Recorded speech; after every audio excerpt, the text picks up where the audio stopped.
አብዚያ በለው ነገር የተሻለ ማድረግ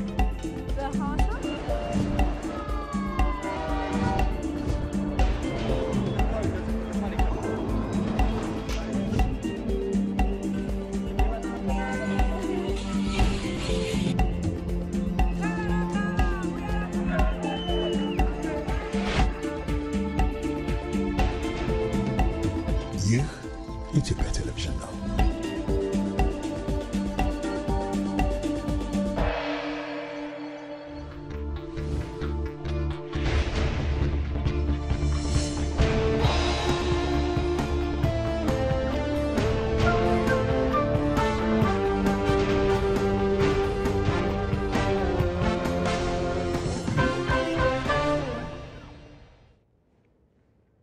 እንዴት አምሽታችኋል የተወዳጁ ተመልካቾቻችን የኢትዮጵያ ቴሌቪዥንን እየተከታተላችሁ ትገኛላችሁ ከምሽቱ 2 ሰዓት ሆኗል የመጋቢት 25 2017 የዕለተ ሐሙስ ኢቲቪ ዜና 57 ምዕራፍ 3ን እየመራው ሮዛ መኮንን አብሬያችሁ ቆያለሁ በያላችሁበት መልካም ጊዜ እንድታሳልፉም እንደዚሁ እንመኛለን አብራችሁን ቆዩ አበይት ጉዳዮችን እናስቀድም ቀደምት አፍሪካውያን ለነጻነትና ለእኩልነት የከፈሉትን ዋጋ ወጣቱ ልማትና ሰላም በማስመዝገብ ሊደግመው እንደሚገባ ፕሬዝዳንት ታዬ አጽቀሥላሴ ገለጹ። Indeed, our forefathers fulfilled and kept the Solomon promise of the liberation of Africa. And now the mantle of responsibility falls upon this generation to guide and spirit the progress and development of Africa. የኢትዮጵያ ብሮድካስቲንግ ኮርፖሬሽን ኤቢሲ ከ2013 እስከ 2015 ዓ.ም ድረስ የተደረገውን የክዋኔ ኦዲት ለማስተካከል የወሰደው እርምጃና የተገኘው ውጤት ተቋሙ ችግሮቹን ለማስተካከል በትኩረት መስራቱን ያመላከተ ነው ሲል የመንግስት ወጪ አስተዳደርና ቁጥጥር ጉዳዮች ቋሚ ኮሚቴ ገለጸ። እኔ ማመስገን እንፈልገው በሙያው ላይ ያሉ ሰዎች ተቋሙ ስለሚመሩት ነው የሚል አስተያየት ነው። በተለያየ አጋጣሚ እዚህ ያሉትን አመራሮች አቃቸዋለሁ።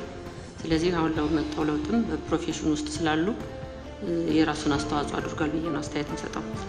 አጠቃላይ ኤቢሲ ስናየው ከነበረበት ጊዜ ከጊዜ ወደ ጊዜ ለውጥ ያስመዘገበ የመጣ ነው። እኔ በለጠ የህብረተሰቡን ታማኝነት ለማረጋገጥ አሁንም ነፃና ገለልተኛ ሆኖ ሊሰራ ይገባል የሚል አስተያየት ነው። ባለፉት ዓመታት የተገበረው የማክሮ ኢኮኖሚ ማሻሻያው የኢትዮጵያን ኢኮኖሚ ተደቅኖበት ከነበረው የውድቀት አደጋ መታደጉ ተገለጸ። የግብርና የኢንዱስትሪ የሰርቪስ ሴክተር ውጤቶቻችን በጣም እመርታ አሳይተዋል። ኢኮኖሚው ከምን ጊዜውም በላይ ጤነኛ የሚባል እና ተስፋ ሰጪ ነገር ይታይበታል።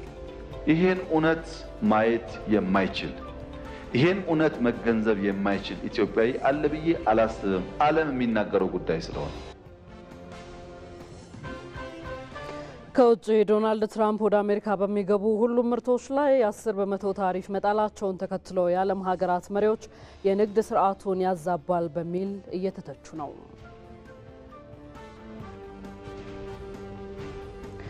ከስፖርታዊ ጉዳያችን የእንግሊዝ ፕሪሚየር ሊግ 30ኛ ሳምንት አንድ የመጨረሻ ጨዋታ ዛሬ ምሽት ሲደረግ በለንደን ደርቢ ቸልሲ ከቶተንሃም የሚያደርጉት ጨዋታ ይጠበቃል የሚሉት የምዕራፍ 3 አበይት ጉዳዮቻችን ናቸው።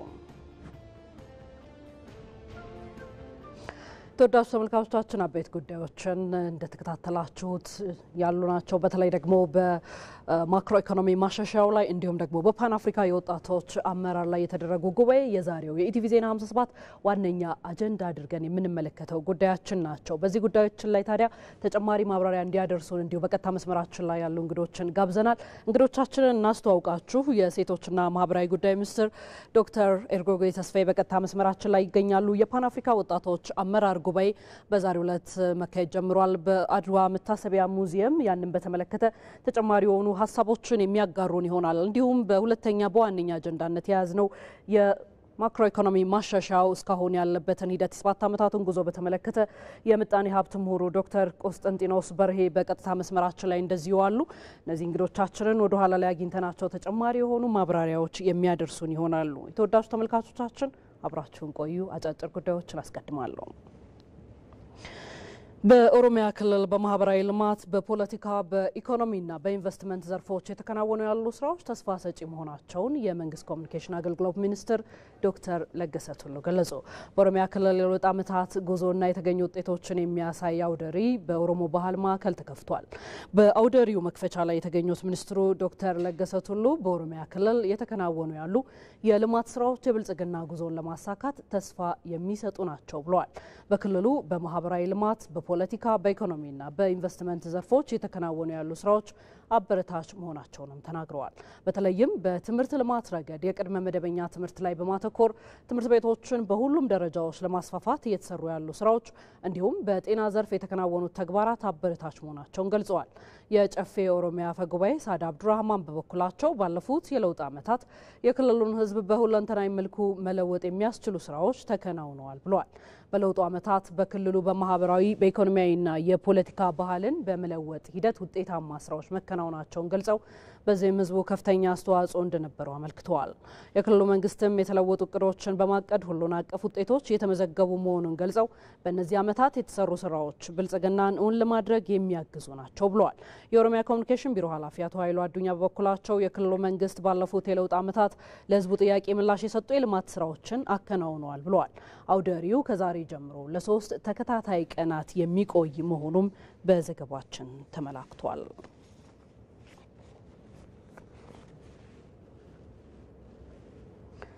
ወደ ዝርዝር ጉዳያችን እናመራለን። በአጀንዳነት ከያዝናቸው ጉዳይ ቀዳሚ የሆነውን እንመለከታለን። ቀደምት አፍሪካውያን ለነጻነትና ለእኩልነት የከፈሉትን ዋጋ ወጣቱ ልማትና ሰላም በማስመዝገብ ሊደግመው እንደሚገባ ፕሬዝዳንት ታዬ አጽቀሥላሴ ገለጹ። ፕሬዝዳንቱ ይህን የተናገሩት በአዲስ አበባ አድዋ ድል መታሰቢያ በተካሄደው የፓን አፍሪካ ወጣቶች አመራር ጉባኤ ላይ ነው። ህይወት አበበ ዝርዝሩን ተመልክተዋለች። የወጣቶችን አቅም ለበለጸገች አፍሪካ መሪ ሀሳቡ ነው የፓን አፍሪካ ወጣቶች አመራር ጉባኤ። በኢትዮጵያ ለመጀመሪያ ጊዜ እየተካሄደ የሚገኘው ይህ ጉባኤ ዋና ዓላማው የበለጸገችና ሰላማዊ የተረጋገጠ አፍሪካን በመገንባት ሂደትም ሆነ የዜጎቿን ሁለንተናዊ ተሳትፎና ተጠቃሚነትን በማረጋገጥ ረገድ ወጣት መሪዎቿ ሚናቸውን እንዲወጡ ማስቻል መሆኑን የተገለጸው በጉባኤው መክፈቻ ላይ ተገኝተው ንግግር ያደረጉት ፕሬዝዳንት ታዬ አጽቀሥላሴ አፍሪካ ራሷን ከቅኝ ግዛት ለማላቀቅ ለነጻነትና ለእኩልነት ታግላለች ያሉ ሲሆን ይህ ትግል በታላላቅ የአፍሪካ መሪዎች ውጤት መጥቷል። ታዲያ ወጣቱም በጥበብና በእውቀት ላይ የተመሰረተ ልማትና ሰላምን በማስመዝገብ ሊደግመው ይገባል ሲሉም መልእክታቸውን አስተላልፈዋል። Africa with the world's youngest and fast growing population በዓለም ፈጣን እድገት ያለው የህዝብ ቁጥር ያላት አፍሪካ የወጣቶቿን ኃይል በትክክል መጠቀም ይገባታል። በበርካታ ሀብቶቿም የዓለምን ኢኮኖሚያዊና ማህበራዊ እድገትን ይዛለች። በአሁኑ ጊዜ ይህ እምቅ አቅም እውን እየሆነ የወጣት አፍሪካውያን ስራ ፈጣሪዎች ስኬት በተለያዩ ዘርፎች እየተመለከትን ነው።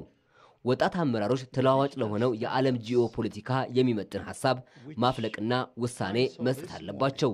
ስራ አጥነት፣ የአየር ንብረት ለውጥና የፖለቲካ አለመረጋጋትን ለመፍታት ወጣቶች በእውቀትና በጥበብ የታገዘ መፍትሄ መስጠት ያስፈልጋቸዋል። የአፍሪካ ህብረት ኮሚሽን ምክትል ሊቀመንበር ሳልማ ማሊካ ይህ የፓን አፍሪካ ወጣቶች አመራር ጉባኤ ከንግግር ባለፈ በተግባር የሚገለጽ ስራን ማመላከት አለበት፣ የሀገሪቷ የወደፊት ተስፋም በወጣቱ ላይ እንደመሆኑ በሰላምና እድገት ላይ ያተኮሩ ውይይቶች መደረግ እንዳለባቸው ጠቁመዋል።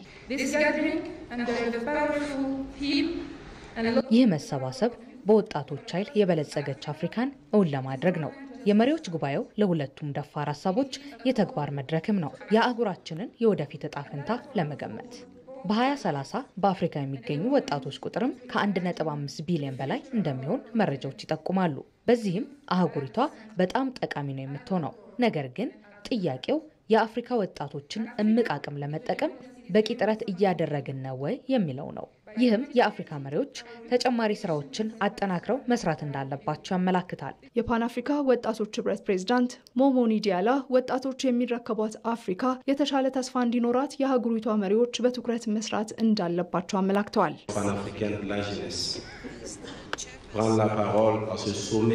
የፓን አፍሪካ ወጣቶች ህብረት በሀገሪቷ ግንባታ ላይ ጉልህ ሚና የመጫወት አቅም አለው።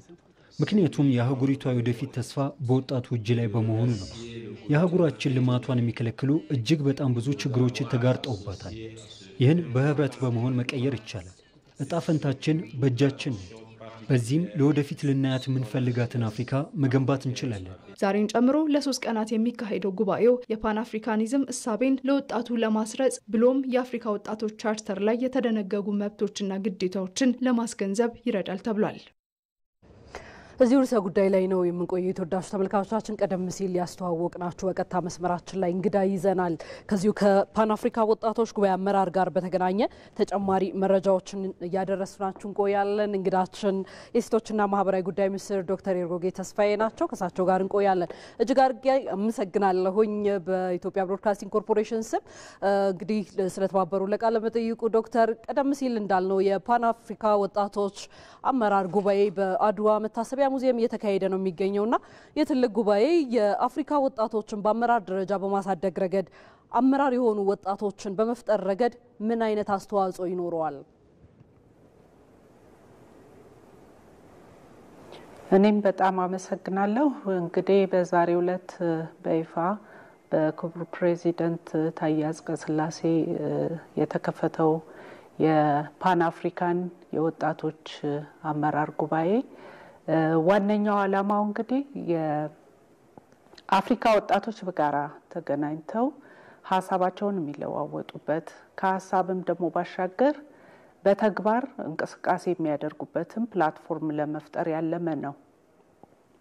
በጉባኤውም ተሳታፊ የሆኑት የተለያዩ የአፍሪካ ሀገር ሚኒስትሮች፣ በአመራርነት ላይ ያሉ ወጣቶች እንደዚሁም ደግሞ የየሀገሩ የወጣት ካውንስል አመራሮች ናቸው። እነዚህ እንግዲህ ሁሉም በጋራ እዚህ በአድዋ አዳራሽ ላይ ሲሰበሰቡ አድዋ ታሪካዊ ቦታ ነው። የጥቁሮች የነጻነት ፋና ወጊ የሆነ ትልቅ የጥቁሮች ድልን ያበሰርንበት ትልቅ ታሪካዊ ገድል እንደመሆኑ ለዛ ሲምቦል በሚሆንበት ቦታ ላይ መሰብሰባችንም ዛሬም የአፍሪካ መሪዎችና ወጣቶች እንግዲህ የአፍሪካ ወጣቶች የዛሬም የነገ መሪዎች ናቸውና ምን ኮንትሪቢዩት ማድረግ ይችላሉ? አሁን በምናየው ተለዋዋጭ ዓለም ውስጥ የአፍሪካ ወጣቶች ሚና ምን መሆን ይገባዋል? ምን አይነት የመሪነት ሚና መጫወት ይኖርባቸዋል? የሚሉ ሀሳቦችንም የሚነሳበት እንደተባለውም ከሀሳብ መንሸራሸር በዘለለ ደግሞ 1 2 3 ብለን ቆጥረን የምንሰራቸውን ስራዎች ኮሚትመንት ምንገባበትና የፖሊሲ አውጪዎችም የወጣት አመራሮችም በጋራ ሆነው ደግሞ ሰርተው በሚቀጥለው ሰሚት መሻሻሉን የሚገመግሙበት ፕላትፎርም ነው። ስለዚህ እንግዲህ ዛሬን ጨምሮ ለቀጣይ 2 ቀናት በሚደረገው ውይይት ትልቅ አጽንኦት የምንሰጠው ለሰላምና መረጋጋት የወጣቶች አስተዋጽኦ ምንድነው? እንደዚሁም ደግሞ ለትምህርት ጥራትና ተደራሽነት የወጣት አመራሮች ሚና ምን መሆን አለበት የሚለው እንደዚሁም ደግሞ በዚህ ዲጂታል ዓለም ውስጥ የአፍሪካ ወጣቶች ድርሻ በምን መንገድ ነው ሊገለጽ የሚችለው? የጂኦፖለቲክሱንም ኢሹ መታየት አለበት። አፍሪካ በጣም የበለጸገ ትልቅ ሀብት ያላት አህጉር ናት። ከ70% በላይ የሚሆነው ህዝቧ ደግሞ ወጣት ነው። ለዛም ነው አፍሪካ ወጣት አህጉር ናት የሚባለው እና ከዚህ አንጻር ትልቅ አቅም አለን። ይሄም የወጣት አቅም ነው። ለዛ ነው የመሪ ቃላችንም የወጣቶችን አቅም ለበለጸገች አፍሪካ በሚል ያደረግነውና ይሄንን የወጣት አቅም ተጠቅመን አፍሪካ ያላትን ሪሶርስ ተጠቅማ ወደፊት ልትራመድ ልትበለጽግ የምትችል አህጉር ናት። እስካሁንም ያለንን ውስጣችንን እያየን አይደለንም። ስለዚህ ውስጣችን ያለውን አቅም ማውጣት መቻል አለብን በሚል እሳቤ ነው ይህንን የአመራር ፎረም እንግዲህ የጀመር ነው። ይሄ በብዙዎች ዘንድ መነሳሳትን ፈጥሯል። በተለይ የወጣት መሪዎችም ዛሬም ነገም መሪ ሆነው የሚቀጥሉ አህጉሪቱንም የሚረከቡም የሚይዙም እንደመሆናቸው መጠን በተለይ ከፖሊሲ አውጪዎች ጋር በጋራ መመካከር መቻላቸው በዛሬም እለት ያደረግነው አንዱ ፕላትፎርም እሱ ነበርና ብዙ ሀሳቦች እንድንቀያየር እንደዚሁም ደግሞ የምንሰራቸውን እቅዶች እንድናወጣ መሰረት ጥሎልናል።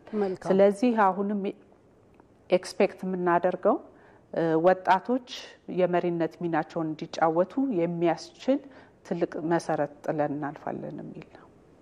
መልካም። የሴቶችና ማህበራዊ ጉዳይ ሚኒስትር ዶክተር ኤርጎጌ ተስፋዬ በዛሬው ዕለት እንግዲህ በዚህ በተለይ በፓን አፍሪካ የወጣቶች አመራር ጉባኤን በተመለከተ ለሰጡ ማብራሪያ እጅግ አድርገን ነው የምናመሰግነው። ለሰዓቱ መልካም ምሽት ብያለሁ። እኔም አመሰግናለሁ።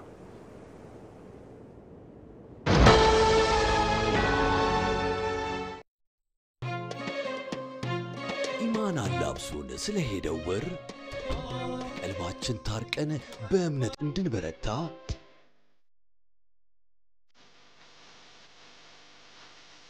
የወደፊቱ ጉዟችንም በደስታ የተቃኘን ሊሆን መተማመናችን ችሮታው በማያልቅበት በርሱ በአላህ ነው።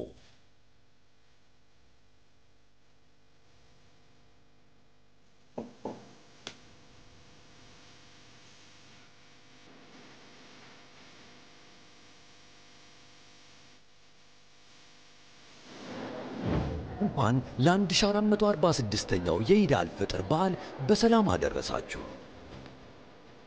ከውጭ ሀገራት በኢትዮ ዳይሬክትና ካሽኮ የሞባይል መተግበሪያዎች እንዲሁም በውጭ ሐዋላ አስተላላፊ ድርጅቶች በኩል ገንዘብ ሲላክሉ በዕለቱ የምንዛሬ ዋጋ ላይ የ12 ብር ተጨማሪ ጉርሻ የሚያገኙ መሆኑን በአክብሮት እንገልጻለን። ኢድ ሙባረክ።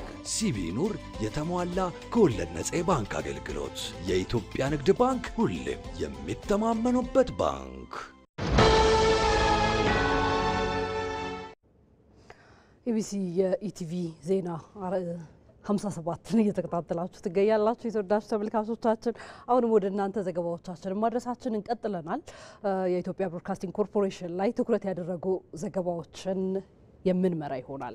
ኢቢሲ ከ2013 እስከ 2015 ዓ.ም ድረስ የተደረገውን የክዋኔ ኦዲት ለማስተካከል የወሰደው እርምጃና የተገኘው ውጤት ተቋሙ ችግሮቹን ለማስተካከል በትኩረት መስራቱን ያመላከተ ነው ሲል የመንግስት ወጪ አስተዳደርና ቁጥጥር ጉዳዮች ቋሚ ኮሚቴ ገለጸ። ቋሚ ኮሚቴው ኢቢሲ የይዘትና አቀራረብ ማሻሻያ በማድረግ በሀገር ግንባታ ሂደት ውስጥ አሰባሳቢ ትርክትን መገንባት ላይ በትኩረት እየሰራ መሆኑንም ገልጿል። መስከረም ቸርነት ተጨማሪ ዘገባው ይዛለች። የኢትዮጵያ ብሮድካስቲንግ ኮርፖሬሽን ለ9 10 ዓመታት በሬዲዮ 60 ለሚጠጉ ዓመታት ደግሞ በቴሌቪዥን የኢትዮጵያንን እውነት ውበትና የአብሮ መኖር እሴት ሲያወሳ የኖረ አንጋፋ የሚዲያ ተቋም ነው። ዛሬ ላይ የኢትዮጵያ ብሮድካስቲንግ ኮርፖሬሽን በ10 ቻናሎች በሬዲዮና ቴሌቪዥን እንዲሁም በዶት ስትሪም አማራጭ በቀን 24 ሰዓት በድምሩ 240 ሰዓት በመላ ኢትዮጵያ ይደርሳል። ተቋሙ እያካሄደ ባለው ተቋማዊ ሪፎርም ወደ ይዘት በሚል በጀመረው የለውጥ ስራ መላው ኢትዮጵያን የሚደመጡበትና የኢትዮጵያ መልክ የሚታይበት ሀገራዊ ሚዲያ እንዲሆን እየሰራ ነው። በሕዝብ ተወካዮች ምክር ቤት የመንግስት ወጪ አስተዳደርና ቁጥጥር ጉዳዮች ቋሚ ኮሚቴ ከ2013 እስከ 2015 ዓ.ም የተቋሙን የዜናና ወቅታዊ አገልግሎት አሰጣጥ አፈጻጸም የክዋኔ ኦዲት ሪፖርት ገምግሟል። ኮርፖሬሽኑ በሚያቀርባቸው ዜናዎች ሆነ ፕሮግራሞች የተለያዩ ሰብአዊ መብት ድርጅቶች የሚያወጣቸው መግለጫዎችን በብዛት የዘገባ ሽፋን የማይሰጥ መሆኑ ያቀራረቡን የሚችሉ ሀገራዊ ጉዳዮችን ወስነን እንደምንሰራው ሁሉ ኤዲቶሪያል ላይ ሊያለያዩን የሚችሉ በተለይ ደግሞ በህዝቦች መካከል ግጭት ሊፈጥሩ የሚችሉ ጉዳዮች ካሉ ከየትኛውም ተቋም ሊመጣ ይችላል መግለጫው። ከየትኛውም የፖለቲካ ፓርቲ፣ ከየትኛውም የመንግስት ተቋም፣ ከየትኛውም የውጭ የሀገር ውስጥ ሊመጣ ይችላል። አንሰራው። ይሄ ክሊርሊ መቀመጥ አለበት። በዛ ምክንያት አልፎ አልፎ የሚፈጠሩ ጉዳዮች ይኖራሉ። ለምሳሌ አንዱ የተነሳው ከፖለቲካ ፓርቲዎች ጋር ሀሳባቸውን በነጻነት ማስተናገድ፣ የሰብአዊ መብት ሪፖርቶች በተመለከተ የተነሱ ጉዳዮች አሉ። በአንድ አመት ጊዜ ውስጥ ወደ 17 የሚደርሱ እዚሁ ሪፖርት ላይ የተገለጸው የሰብአዊ መብት ሪፖርቶችን አስተናግዷል ኢቢሲ። ያላስተናገዳቸው ደግሞ ይኖራሉ። የትኞቹ ናቸው በምን ምክንያት ብለን ብናይ ምክንያቱን ማስቀመጥ እንችላለን። ኮርፖሬሽኑ ኦዲቶሪያል ነጻነት በጠበቀና በስራው ሆነ በአስተዳደሩ መንግስትና የመንግስት ተቋማትን ጨምሮ ከማንኛውም አካል ነጻና ገለልተኛ ሆኖ እየሰራ አለመሆኑ በኦዲት ሪፖርት ታይቷል። አሁን ባለው ተጨባጭ ሁኔታ ሚዲያው ነጻና ገለልተኛ ሆኖ ነው የሚሰራው። ነጻና ገለልተኛ ሆኖ ነው የሚሰራው ሲባል የአሰራር ማዕቀፎች አሉት። አንዱና ትልቁ ገቨርን የሚያደርገን ይህ የኤዲቶሪያል ፖሊሲ ነው። ይሄ ኤዲቶሪያል ፖሊሲ መሰረታዊ የህገ መንግስት ኢትዮጵያ የፈረመቻቸውን ዓለም አቀፍ ስምምነቶችን ኢትዮጵያ ውስጥ በዚሁ ምክር ቤት የጸደቁ የሚዲያ ህጎችን እና እዚሁ ምክር ቤት የጸደቀ የኢትዮጵያ ብሮድካስቲንግ ኮርፖሬሽን ማቋቋሚያ አዋጅን መነሻ አድርገው የጸደቀ ኤዲቶሪያል ፖሊሲ ነው። ከቦርዱ አሰራርና ድጋፍ ጋር በተያያዘ ቋሚ ኮሚቴው አባላት ጥያቄ ያነሱ ሲሆን የተገኘውን ኦዲት ግኝት ተከትሎም ኮርፖሬሽኑ የቦርዱን አሰራር መመሪያዎች በማሻሻልና በማጽደቅ የተጠናከረ ስራ እየተሰራ መሆኑን የኮርፖሬሽኑ ዋና ስራ አስፈጻሚ ገልጸዋል። የቋሚ ኮሚቴው ምክትል ሰብሳቢ አራሬ ሞሲሳና አባላቱ ተቋሙ ኦዲት ግኝቱን ተቀብሎ ምላሽ በመስጠትና ማሻሻያ አድርጎ መስራቱ ለኦዲት ግኝቱ የሰጠውን ትኩረት ያሳያል ብለዋል። የላካችሁበት ለበረታታና ጥሩ ለስራው ትኩረት የሰጣችሁት መሆኑን የሚያሳይ ነገር ነው። ይህም ብዬ ግን ምናልባት እንግዲህ ግኝቱ ራሱ የክዋኔ ኦዲት ስለሆነ በአንድ ጊዜ በሁለት ወር በ3 አመት የሚጠቃለል አይደለም፣ ሂደት ነው የሚጠይቀው። እሱን በስንት አመት የዛሬ 3 አመት 4 አመት የሚጠይቁን ስራዎች ሊኖሩ ይችላሉ። በዚህኛው አመት ውስጥ የምንጨርሳቸው ስራዎች ሊኖሩ ይችላሉ። በአጭር ጊዜ በመካከለኛና በረጅም ጊዜ ተብሎ ህቅር ተይዞበት የመንግስትንም ድጋፍ የሚያስፈልጉን ነገሮች ሊኖሩ ይችላሉና እሱን በድርጊት መርሃ ግብር ለይታችሁ አሁን በያዛችሁት ልክ የድርጊት መርሃ ግብርን ሰርታችሁበት ለኛም ለዋና ኦዲተርም ከደሳችሁ ለመመለከተው እናንተ ለምከታተለው ቋሚ ኮሚቴ እንድትልኩ ነው እኔ እንትን የምለው። በተጨማሪም የቋሚ ኮሚቴው አባላት ኢቢሲ እያደረገ ያለውን የይዘትና አቀራረብ ማሻሻያ እውቅና ሰጥተው ተጠናክሮ እንዲቀጥል አሳስበዋል። ለውጥ ላይ ያለ ተቋም መሆኑን እኔም ለመመስከር ነው። ቅድም በተባለው አግባብ በተለይ ከይዘት አንጻር የሚቀረጹ ቅድም የተነሱትን ነገሮች ላለመድገም በየቀኑ አዳዲስ ነገር የሚፈበረክበት እኛ ብቻ ሳንሆን ህዝብ ልናወያይም ስንሄድ የሚነሳ ጥያቄ ስለሆነ ይህን ስራቸውን ማስቀረት ንፉግነት ስለመሰለኝ ነው። ይህንን ይበልጥ አጠናክሮ መቀጠል እንደ አንድ ተቋም ሳይሆን እንደ አንድ የኢትዮጵያ ዓይንና ጆሮ ተቋም ሆኖ መስራት፣ ዓይንና ልብ ተናቦ መስራት ደግሞ ይበልጥ ማሳደግ አስፈላጊ ነው የሚለውን ነገር ለማንሳት ነው። የፌዴራል ዋና ኦዲተር መሰረት ዳምጤ በበኩላቸው ኢቢሲ ኢትዮጵያ የምትታይበት ሚዲያ ነው ያሉ ሲሆን አሁንም የመረጃ ምንጩን በማሳደግ ተደራሽነቱን ከፍ ሊያደርግ ይገባል ብለዋል። በድርጊት መርሃ ግብሩ መሰረት የተነበረውን አፈጻጸም ተልኮልናል። እኔ ለኦዲቱ የተሰጠውን ትኩረት ማመስገን ፈልጋለሁ። እኔ የመጡ ለውጦችም እኔ ማመስገን እንፈልገው በሙያው ላይ ያሉ ሰዎች ተቋሙን ስለሚመሩት ነው የሚል አስተያየት ነው። በተለያየ አጋጣሚ እዚህ ያሉትን አመራሮች አውቃቸዋለሁ። ስለዚህ አሁን ለመጣው ለውጥም በፕሮፌሽን ውስጥ ስላሉ የራሱን አስተዋጽኦ አድርጓል ብዬ ነው አስተያየት እንሰጠው። አጠቃላይ ኢቢሲ ስናየው ከነበረበት ጊዜ ከጊዜ ወደ ጊዜ ለውጥ እያስመዘገበ የመጣ ነው። ግን የበለጠ የህብረተሰቡን ታማኝነት ለማረጋገጥ አሁንም ነፃና ገለልተኛ ሆኖ ሊሰራ ይገባል የሚል አስተያየት ነው የምሰጠው። ኢቢሲ በኦዲት ግኝቱ እርምት እንዲወሰድባቸው የተሰጠው ጉዳዮች ላይ በፍጥነት ማሻሻያ ማድረግ በቋሚ ኮሚቴው እውቅና የተሰጠበት ነው። ከዚሁ ዜና ጋር በተያያዘ ኢቢሲ የአንድ ክፍለ ዘመን የሀገሪቱን ታሪክ ሰንዶ የያዘ በመሆኑ አርካይቭን ዲጂታላይዝ ለማድረግ ድጋፍ ሊደረግ እንደሚገባ የመንግስት ወጪ አስተዳደርና ቁጥጥር ጉዳዮች ቋሚ ኮሚቴ አሳሰበ። የኢቢሲ ዋና ስራ አስፈጻሚ አቶ ጌትነት ታደሰ በበኩላቸው አርካይቭን ዲጂታላይዝ ማድረጉ ከፍተኛ በጀትን የሚጠይቅ በመሆኑ የሁሉም ቅንጅት ይፈልጋል ብለዋል። መስከረም ቸርነት በዘመናዊቷ የኢትዮጵያ ታሪክ ውስጥ የኢትዮጵያ ብሮድካስቲንግ ኮርፖሬሽን አርካይቭ ትልልቅ ሀገራዊ ሁነቶች፣ የስርዓተ መንግስት ለውጦች፣ የህዝብ ውስጥ ታሪክ፣ ባህልና አብሮነት ሰንዶ ይዟል። ዘመን ከዘመን እየተሸጋገረ ኢቢሲ ያከማቸው ታሪካዊ ሰነድ ዲጂታላይዝ ማድረግ የዚህ ዘመን ጥያቄ ነው። የመንግስት ወጪ አስተዳደርና ቁጥጥር ጉዳዮች ቋሚ ኮሚቴም ባካሄደው የኦዲት ግኝት አርካይቭን ዲጂታላይዝ አለማድረጉን አንስቷል። ኮርፖሬሽኑ የኦዲዮ ቪዥዋል አርካይቭ ዲጂታላይዝ ማድረጉን በተመለከተ ኦዲት ሲደረግ ኮርፖሬሽኑ የአርካይቭ ሀብትን ዲጂታላይዝ ለማድረግ በተለይም የድሮ ካሴቶች መገልበጫ ማሽን በሀገር ውስጥ አለመኖር ሲሆን ኮርፖሬሽኑ ይህንን ማሽን በግዢ ወይም በክራይ ለማግኘት እንዲቻል በጀት እንዲፈቀድ ለገንዘብ ሚኒስቴርና ለፕላን ሚኒስቴር ጥያቄ የቀረበ ቢሆንም ኦዲቱ እስከተጠናቀቀበት ድረስ ችግሩ ያልተፈታ መሆኑ ታይቷል።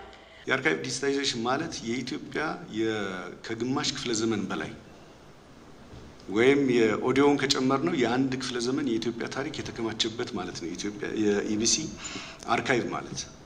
ይሄኛው በአንድ አመት በሁለት አመት ጊዜ ውስጥ የምንሰራው አይደለም። በጣም በቂ በጀት የሚያስፈልገው ራሱን የቻለ ፕሮጀክት ጽህፈት ቤት የሚያስፈልገው እንደዛ እንደሚያስፈልገው ስላመንም የምክር ቤቱን የበጀት ጉዳዮች ቋሚ ኮሚቴ ጭምር እኛን የሚከታተለውን ቋሚ ኮሚቴ ብቻ ሳይሆን እንዲያዩት አድርገናቸዋል። ኮንሰርናቸውን ሲሪየስሊ ነው አስቀምጠው የመጡት እና እዛ ላይ ያለው ነገር ምናልባትም እዚህ በኦዲት ግኝቱ ላይ ከምንነጋገርበት በላይ ነው። የፌዴራል ዋና ኦዲተር መሰረት ዳምጤ በበኩላቸው የኢቢሲ አርካይቭ የያዘው የሀገር ሀብት እንደመሆኑ በተቻለ መጠን አርካይቡን ዲጂታላይዝ ማድረግ ያስፈልጋል ብለዋል። እርግጥ ነው እየሰራችሁት ያለ ስራ አለ። ስራው በአንድ አመት በሁለት አመት አያልቅም። የዘመናት ስራ ስለሆነ ይሄንን እንዳላችሁት በፕሮጀክት ቀርጾ መስራት ይጠይቃል። አሁን ቀደም ከናንተም እንደሰማሁት በመጣልን የድርጊት መርሃ ግብርም የተወሰነ ገንዘብ በእርዳታ አግኝታቸዋል። ግን ፍላጎቱ እዛ በላይ ነው። ገበያ ላይ ስታወጡት እኔ አሁንም እዚህ ጋር ልመክር የምፈልገው እኔ በእርዳታ ተመስርቶ የሚታቀድ እቅድ ባይኖር የራሳችሁን ስጣችሁን ገበያችሁን ብታዩ ከመንግስት የሚጠየቅ በጀት እንዳለ እሱን ትኩረት አድርጋችሁ ይድበት ከራሳችሁም ከምታገኙትን ገቢ መነሻ አድርጋችሁ ይሄንን የያዘውን የአርካይቭ ሀብት ወደ ዲጂታል ነገር ብትቀይሩ። የመንግስት ወጪ አስተዳደር ቁጥጥር ጉዳዮች ቋሚ ኮሚቴ ምክትል ሰብሳቢ አራሬ ሞሲሳ ኢቢሲ በዘመን ቅብብሎሽ ከትላንት እስከ ዛሬ ኢቢሲ የሰነደው ታሪክ ኢትዮጵያን የምንመለከትበት በመሆኑ አስፈላጊው ድጋፍ ተደርጎ አርካይቡን ዲጂታላይዝ ማድረግ ያስፈልጋል ብለዋል። ኢትዮጵያ ምን ነበረች? ስለዚህ ለገዢ ትርክታችን መብት ይሆናሉ ብለን የምናስበው ይሄ ተቋም ውስጥ አለ። ምክንያቱም ያለፉት መንግስታት የሰሩት ስራዎች እንዳለ እዛ አለ። ማንኛውም መንግስታት ሲያልፍ ጥሩ ነገር የሚሰራ አለ፣ መጥፎ ነው ብሎ አይሰራም። መንግስት የትኛው መንግስት የምንሰራውን ነገር መጥፎ ነው ብሎ አይሰራም። ያለው የነበረበት ነባራዊ ሁኔታ የሚያስገድዱት ነገሮች ይኖራሉ። ያም ሆነ ግን ያንን የምናገኘው መልስ የምንሰጠው እዛ ተቋም ውስጥ ይኖራል። ስለዚህ ይሄን ደግሞ ማኔጅ አድርገን የሀገር ሀብት ነው አገሪቱ ብቻ ሳይሆን ዓለም የደረሰችበት ዲጂታል ላይ መድረስ ግዴታችን ስለሆነ ምናልባት የፓርላማው ጣልቃ ገብነት የሚያስፈልግ ከሆነ እኛም በቋሚ ኮሚቴ አጠቃላይ ስብሰባ እንላለን። መደገፍ ያለበት አካል መደገፍ እንትን ማለትም እንዳለበት እናንተን ከመከታተለው ቋሚ ኮሚቴ ጋር የምንነጋገረው ይሆናል። ኢቢሲ አንድ ክፍለ ዘመን የሚጠጋ ጊዜ በሬዲዮ እንዲሁም ከግማሽ ክፍለ ዘመን በላይ በቴሌቪዥን የኢትዮጵያን ታሪክ በአርካይቭ ሰንዶ ይዟል። እዚህ ርዕሰ ጉዳይ ላይ እንቆይ። ኢቢሲ ወደ ይዘት ብሎ በጀመረው የለውጥ ስራ ወደ ብዙሃን እየደረሰ መሆኑን በሕዝብ ተወካዮች ምክር ቤት የዲሞክራሲ ጉዳዮች ቋሚ ኮሚቴ አባላት ተናገሩ። ተቋሙ በአጀንዳ ቀረጻ ስራው የተሻለ ሀገር ለመገንባት የሚደረገውን ጥረት እየደገፈ መሆኑንም አባላቱ ገልጸዋል። የቋሚ ኮሚቴው አባላት በኢቢሲ የወላይታ ሶዶ ስቱዲዮን የስራ እንቅስቃሴ ተመልክተዋል። ተመስገን ተስፋዬ በሕዝብ ተወካዮች ምክር ቤት የዲሞክራሲ ጉዳዮች ቋሚ ኮሚቴ ድጋፍና ክትትል ከሚያደርግባቸው ተቋማት መካከል የኢትዮጵያ ብሮድካስቲንግ ኮርፖሬሽን ይጠቀሳል። በዚህም መሰረት የቋሚ ኮሚቴው አባላት በኢቢሲ የወላይታ ሶዶ ስቱዲዮ የስራ እንቅስቃሴ በአካል ደርሰው ተመልክተዋል። አሁን ባለው ነባራዊ ሁኔታ ኢቢሲ ወደ ይዘት ብሎ የጀመረው የተጨማሪ የይዘት ምንጭ ስራ ወደ ብዙሃን መድረስ እንዳስቻለው በዚህን ወቅት ተናግረዋል። ይዘቱ ምንድነው የሚመስለው? ማህበረሰቡ ተመልካችና እንትን ማለት ትቶ ከዛ በላይ ደግሞ ተናጋሪ ሆኖ የሁሉም ድምጽ እንዲሰማ ከማድረግ ላይ ምንድነው የተሰራ ያለው? ታዋቂ ሰዎች ተሞክሯቸው እንዲወሰድ በተለይ አሁን በአብነት ያነሱት ነገር አለ። እኔም በሚዲያ ላይ አይቼዋለሁ። በጣም ሲቀባበል የነበረ ነው። አንድ የጤና ባለሙያ በግሉ እያደረገው ያለው ነገር እንደዚህ አይነት በጎ ተግባር የሚሰሩ ሰዎች እንዲታወቁ በማድረግ በኩል እያደረጉት ያለው እንቅስቃሴ በጣም ይበል የሚያሰኝ ነው። የኢትዮጵያ ብሮድካስቲንግ ኮርፖሬሽን ለተሻለ ሀገር ግንባታ የራሱን አስተዋጽኦ እያበረከተ መሆኑን የገለጹት የቋሚ ኮሚቴው አባላት በተለይም በአጀንዳ ቀረጻ የሚሰሩ የትንታኔ ዘገባዎችን አድንቀዋል። የተለያዩ ምሁራን በወቅታዊ ሀገራዊ ጉዳይ ላይ ስቱዲዮ ጠርተው በመጋበዝ ማብራሪያ እንዲሰጡ የሚያደርጉት ነገር በጣም መሰረታዊ ጉዳይ ነው። የተለያዩ የተቋማት ኃላፊዎችን በተነሱት ሀሳቦች ህብረተሰቡ በሚያነሱት ሀሳብ ማብራሪያ የሚሰጡበትና ህብረተሰቡ ትክክለኛ መረጃ እንዲይዝ የሚያደርጉበት መንገድ በጣም ጥሩ ስራ ነው። ተጠናክሮ መቀጠል አለበት። ማህበረሰቡ የሚያደርጋቸው በራሱ ቋንቋ በራሱ ስነ ልቦና በዚህ በተቃኘ ሁኔታ የሚሰሩ ይዘቶች ሁሉ ያለውን የራሱን አስተዋጽኦ በሚገባ ለመወጣት የሚያስችል ማዕቀፍ ይፈጥርለታል ይሄ ስቱዲዮ ብለን ነው የምናስበው። ተጨማሪ የይዘት ምንጮችና ሌሎች አማራጮች በቀጣይ ጊዜያቶች ከዲሞክራሲ ተቋማት ጋር ያላቸውን ትስስር ማጠናከር እንዳለባቸው የቋሚ ኮሚቴው አባላት አሳስበዋል። ለአብነት አሁን የህዝብ በጠባቂ ተቋም የአስተዳደር በደል ግኝቶችን ያገኛል አስፈጻሚ ስራ የሰራቸውን እነዛን ደግሞ ተግባራዊነት ላይ የተቸገሩበት ያሉት አንዳንድ ቦታዎች ላይ ያለው ነገር ሚዲያ ደግሞ ቀረብ ብለው ምንድነው ችግሩ የሚለውን ቀረብ ብለው ጠይቆ ተደጋግፎ መስራት ያስፈልጋል ማለት ፈልጋለሁ። የቋሚ ኮሚቴው አባላት በወላይታ ሶዶ ስቱዲዮ የስራ እንቅስቃሴ ላይ ተወያይተው ግብረ መልስ ሰጥተዋል። ተመልካቾቻችን ኢቲቪ ዜና 57 ምዕራፍ 3 ላይ ትገኛላችሁ። ወደ ሌላ ጉዳያችን ተሻግረናል። የታላቁ ህዳሴ ግድብ በማጠናቀቂያ ምዕራፍ ላይ መገኘት ኢትዮጵያ በተፈጥሮ ሀብቶቿ ለመልማት በምታደርገው ጉዞ የትኛውም ምድራዊ ኃይል ሊያስቆማት እንደማይችል ማሳያ ነው ሲሉ በውጭ ጉዳይ ሚኒስቴር የአፍሪካ ጉዳዮች ተጠባባቂ ዳይሬክተር ጀነራልና የህዳሴ ግድቡ ተደራዳሪ አምባሳደር ዘሪሁን አበበ ተናገሩ። የድርድሩን ውጤታማ ሂደት ከተባበሩት መንግስታት ድርጅትና ከአሜሪካ ተጽዕኖ አላቆ በአፍሪካ ህብረት እንዲታይ ከማድረግ ጀምሮ የግድቡ ስኬት አሁን ላለበት ደረጃ እስኪደርስ የጠቅላይ ሚኒስትር አብይ አህመድ የአመራር ጥበብ ኢትዮጵያን በዓለም አቀፍ የጂኦፖለቲካ መድረኮች ተደማጭና ተደራዳሪ እንድትሆን እንዳስቻላት አምባሳደር ዘሪሁን አበበ ተናግረዋል። ሰለሞን ኃይለ ኢየሱስ በትንታኔ ተመልክቶታል። ኢትዮጵያውያን በጋራ ተሸምነው በተባበረ ክንድ በተፈጥሮ ሀብታቸው መልማት ቢፈልጉ የትኛው ምድራዊ ኃይል ሊያስቆማቸው እንደማይችል ቋሚ የሆነ ህያው ምስክር ነው የኢትዮጵያ ህዳሴ ግድብ። ይህ የክፍለ ዘመኑ ግዙፍ ፕሮጀክት በድቅድቅ ጨለማ ህይወቱን ለሚገፋው ከፊሉ የሀገራችን ህዝብ ወደሚደነቅ ብርሃን እንደሚያሸጋግረው ሲታመን ለአፍሪካ አህጉር ደግሞ በዓለም አቀፍ የድንበር ተሻጋሪ ወንዞች ህግጋትን ያከበረ የፍትሃዊ ተጠቃሚነት ቋሚ ምልክት ተደርጎም የሚቆጠር ነው። እንዲያም ሆኖ ኢትዮጵያ በአባይ ወንዝ በመገንባት በማጠናቀቂያ ምዕራፍ ላይ ያደረሰችው ታላቁ ህዳሴ ግድብ እግር በእግር ሲከታተልባት የነበረው ከቋጥኝ የገዘፈ ስውርና ግልጽ ዲፕሎማሲያዊ ጫናዎችንና ፈተናዎችን መጋፈጡን ነው በውጭ ጉዳይ ሚኒስቴር የአፍሪካ ጉዳዮች ተጠባባቂ ዳይሬክተር ጀነራልና የህዳሴ ግድቡ ተደራዳሪ አምባሳደር ዘሪሁን አበበ ይግዛው የሚናገሩት።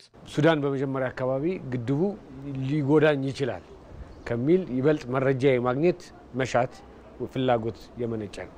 በግብጽ በኩል ግን በጭራሽ በአባይ ተፋሰስ በተለይ በኢትዮጵያ እና በላይኞቹ የሌሎቹ ሀገራት የነጭ አባይ ሀገራት በመንላቸው ምንም አይነት ግድብ እንዲገነባ አትፈልግም። ሌላኛው ተግዳሮት የተነሳው ደግሞ በድርድሩ ሂደት የአሜሪካ ፖለቲከኞች ለግብጽ ያደላ ሰነድ አዘጋጅተው ኢትዮጵያን እጅ ለመጠምዘዝና ለማስፈረም በፍርደ ገምድልነት የተንቀሳቀሱበት ጊዜ እንደነበርም አምባሳደር ዘሪሁን አበበ ያስታውሳሉ። ስምምነቱን እንያርቀቀን እንስጣችሁ ይሄ እንዴት ሊሆናል? ትንሽ ወደ ግብጽም ያጋደለ አቋም ተይዞ ስለነበረ ያንን ልንቀበል አልቻለም፣ አንቀበልም። ስለዚህ ማንቀበልበት ዋነኛው ምክንያት ደግሞ አንደኛ ፍትሃዊና ምክንያታዊ አጠቃቀም መሰረት ያደረገ አካሄድ አይደለም። እነኚህን ውጣ ውረዶች በጥበብ አልፎ በጉባ ሰማይ ስር በማጠናቀቂያው ምዕራፍ ላይ በኩራት የሚገማሸረው ታላቁ ህዳሴ ግድብ ኢትዮጵያን በዓለም አቀፍ መድረኮች ከፍ ያለ የመደራደር ዲፕሎማሲያዊ ስኬትንም አጎናጽፏታል። ይህ ዲፕሎማሲያዊ ስኬት ኢትዮጵያ በተፈጥሮ ሀብቶቿ እንድትጠቀም በሚደረገው እንቅስቃሴ ውስጥ የያዘችው አቋም ፍትሃዊና በጋራ ተጠቃሚነት ላይ የተመሰረተ እስከሆነ ድረስ የትኛውም ኃይል ሊያስቆማት እንደማይችል ለቀጠናውና ለናይል ተፋሰስ ሀገራት የማይናወጥ አቋም ያስተላለፈ ስለመሆኑም ነው አምባሳደር ዘሪሁን የሚናገሩት። ፍትሃዊነት ሁሌም አሸናፊ ይሆናል፣ ምክንያታዊነት ሁሌም አሸናፊ ይሆናል። ሁለተኛው በቀጠናው በተለይ ደግሞ የናይል ተፋሰስ ሀገራት ዘንድ ይሄ አስተሳሰብ እንዲሰፍን ማድረግ ችለናል። ወትሮም ቢሆን የድርድሩ ሂደት በተባበሩት መንግስታት ድርጅት በዓለም ባንክና ከአሜሪካ መንግስት አውጥቶ በአፍሪካ አህጉር እንዲታይ ከማድረግ ጀምሮ በፕሮጀክቱ አስተዳደር ላይ በቀደምት ዓመታት ይታይ የነበረውን ደካማ አፈጻጸም ከመሰረቱ ገምግሞ አሁን ላለበት የሚያስደንቅ አፈጻጸም ጠቅላይ ሚኒስትር አብይ አህመድ የወሰዱት እርምጃ በዓለም አቀፍ መድረኮች ቅቡልነት ያመጣ የውሃ ዲፕሎማሲ ጉዞ እንድንጓዝ ረድቶናል ይላሉ አምባሳደር ዘሪሁን አበበ። የዲፕሎማሲውን ስራ በከፍተኛ ደረጃ ነው ያገዘው። ተጽዕኖ መፍጠሪያ መንገድ ነው። ይሄው ያየኸው አይደል? ግድቡ ሞላኮ ይሄውን 64 ቢሊዮን ኪሎ ሜትር ውሃ ይዟል። ግን የደረሰብህ ጉዳት አለ የለም እያልክ ለመናገር ያስችላል። የዚህ ግድብ ታሪክ ሲጻፍ ነገ ከነገ በኋላ በጉልህ የወጠኑት የጀመሩት ተብሎ ሲታሰብ ከጫፍ ያደረሱት ከመቆም ያተርፈው ትንሳኤውን ያበሰሩለት ዶክተር አብይ ናቸው ብሎ መናገር ይቻላል። ውስጡ ስለነበር ስላለን ስለምናውቀው። ይህ የሁሉም ኢትዮጵያውያንን የድል ብስራት ዜናን የያዘው የምስራች ከጉባ ተራሮች ስር ነጋሪቱ ሊጎሰም የጥቂት ወራት ዕድሜ ብቻ ቀርተውታል።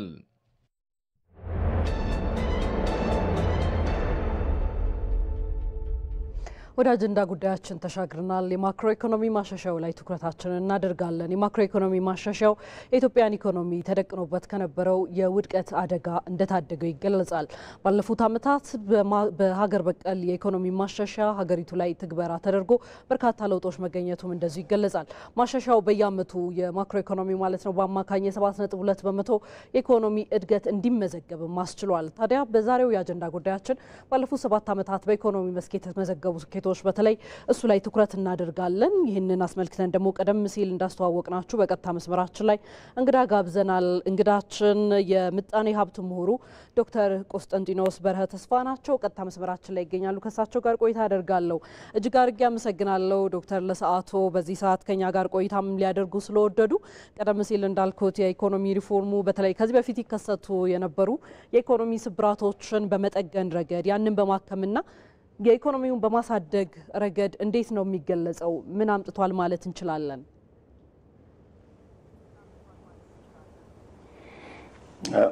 እኔም አመሰግናለሁ። እንግዲህ የኢትዮጵያ ኢኮኖሚ የግዙፍ የምርታማነት ውጤቱን ስንመለከት የግሮስ ዶሜስቲክ ፕሮዳክት የሚባለውን በጥሩ ሁኔታ እያደገ ነው ያለው። የአይኤምኤፍ የዓለም ባንክ መንግስትም በሚያወጣቸው አሃዞች እመለከተዋለሁ። ከዛ ሌላ ግን መመልከት ያለብን ባለፉት 7 ዓመታት ብዙ ተግዳሮቶች ነበሩ። አንዱ የኮቪድ ወረርሽኝ የዓለምን ኢኮኖሚና የአገልግሎት ሰንሰለቶች በሙሉ መሰባበሩ ነው። ከዛ በኋላ የዩክሬን ጦርነት ደግሞ እንደዚሁ የዓለምን ኢኮኖሚ ከፍተኛ ፈተና ውስጥ የከተተው ነበረ። አገር ውስጥም ሰፋ ያሉ ፈተናዎች ነበሩና እነዚህ ፈተናዎች ሆነው ኢኮኖሚው በትልቅ ደረጃ መቀጠሉ ይሰየው የሚባል ነገር ነው። በተለይም አሁን በቅርቡ ጊዜ ያለው የማክሮ ኢኮኖሚ ፖሊሲ ለውጦች ለረጅም ጊዜ ሲጠየቁና ሲፈለጉ የነበሩ ናቸው። የአንድ ኢኮኖሚ ዘመናዊ ምሰሶዎች የምንላቸው እንደ ካፒታል ገበያ፣ እንደ የባንኮች ስርዓት መሻሻል፣ የመዋለ ነዋይ ፖሊሲ መሻሻል፣ የወለዶች ፖሊሲ መሻሻል፣ የውጭ ባንኮች መግባት መቻል፣ የውጭ ኩባንያዎች በንግድ ስርዓቱ ላይ መሳተፍ መቻል፣ እነዚህ ሁሉ በ50 ዓመት ያየናቸው ለውጦች ናቸውና ሰየው የሚባል ትልቅ እርምጃ ነው ብዬ ነው የማስበው። እነዚህ በአጭር ጊዜ ሀገሪቱን ከእርዳታ ፈላጊነትና ከብድር ፈላጊነት ምናልባት ወደ ኢንቨስትመንት ብዙ ነገሮች የሚስቡ ይሆናሉ ብዬ ነው የማስበው። ከነሱ ጋር በተያያዥ እንግዲህ የምናነሳቸው አንዳንድ ተግዳሮቶች አሉ። እነሱን ተግዳሮቶች መንግስት በተለያየ መልክ እየሰራባቸው ነው ያለው። ግን መንግስት ከህዝብ ጋር ሆኖ ወደፊት ሊቀጥልበት የሚችል መንገድና ኢኮኖሚውን ሊያሳድግበት የሚችል ከዚህም በበለጠ ሊኖር ብዬ ገምታለሁ። መልካም። የምጣኔ ሀብት ምሁር ዶክተር ቆስጠንጢኖስ በርሀ ተስፋ እጅግ አድርገን ነው የምናመሰግነው። በዚህ ሰዓት በቀጥታ መስመራችን ገብተው በማክሮ ኢኮኖሚ ማሻሻያው ላይ ሰፋ ያለ ማብራሪያ ስለሰጡን እጅግ አድርገን እናመሰግናለን። መልካም ምሽት ይሁንልዎት።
ወደ ስፖርት ጉዳያችን ተሻግረናል። የእንግሊዝ ፕሪሚየር ሊግ የ30ኛ ሳምንት አንድ የመጨረሻ ጨዋታ ዛሬ ምሽት ሲደረግ በለንደን ደርቢ ቸልሲ ከቶትናም የሚያደርጉት ጨዋታ የሚጠበቅ ይሆናል። በስታንፎርድ ብሪጅ ምሽት 4 ሰዓት በሚደረገው ፍልሚያ ሁለቱ ክለቦች በ29ኛ ሳምንት ከደረሰባቸው ሽንፈት ለማገገም ይጫወታሉም ተብሏል። ተወዳጅ ተመልካቾቻችን ኢቲቪ ዜና 57 ከምዕራፍ 1 ከ12 ሰዓት ጀምሮ እስከ 3 ሰዓት ድረስ ከምዕራፍ 3 ስትከታተሉት ቆይታችኋል። በዚሁ ተጠናቋል። ተከትሎ ደግሞ የአሰባሳቢ ትርክት ግንባታ በተለይ ባለፉት 7 ዓመታት የተሄደበትን ርቀትና አጠቃላይ በ7 ዓመታቱ የተገኙ ለውጦችን አስመልክቶ የጠቅላይ ሚኒስትሩ የማህበራዊ ጉዳዮች አማካሪ ሚኒስትር ሙዓዝ ጥበባት ዲያቆን ዳንኤል ክብረት ከኢትዮጵያ ቴሌቪዥን ጋር ያደረጉትን ቆይታ ከመልእክቶች በኋላ ወደ እናንተ የምናደርስ ነው የሚሆነው። ኢቲቪ ዜና 57ን የመራው ሮዛ መኮንን አብሬያችሁ ቆይቻለሁ። ያላችሁበት መልካም ምሽት ይሁንላችሁ።